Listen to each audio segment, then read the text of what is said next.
পার্লামেন্টে লোকসভার চতুর্থ রোতে বসে মার্শালদের দিয়ে ঘিরিয়ে তারপর বিল ইন্ট্রোডিউস করতে হয়েছে। যে বিজেপি বিশ্বগুরুর কথা বলে,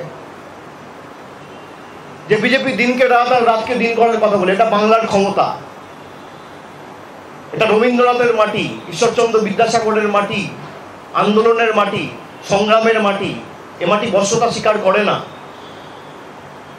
বিজেপি যদি ভাবে গায়ের জোরে করবো, পার্লামেন্টের ভিতরেও লড়াই হবে, বাইরেও লড়াই হবে।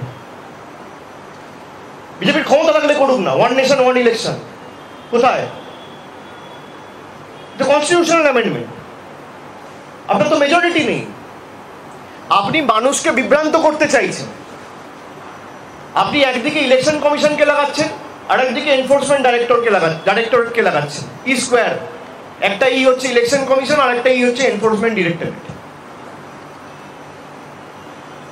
একটা ইডিকে লাগিয়ে আপনি বিরোধী নেতাদের স্তব্ধ করতে চাইছেন, বিরোধী শূন্য করতে চাইছেন। আর একটা ইকে লাগিয়ে আপনি ভারতবর্ষের নাগরিকদের অধিকার ছিনিয়ে নিতে চাইছেন। আর যেই আপনি এসআইআর করতে ব্যর্থ হয়েছে, ঠিক সেই সময় দৃষ্টি ঘোরানোর জন্য হঠাৎ 10 ঘন্টার নোটিশে কনস্টিটিউশনাল অ্যামেন্ডমেন্ট নিয়ে এসছে।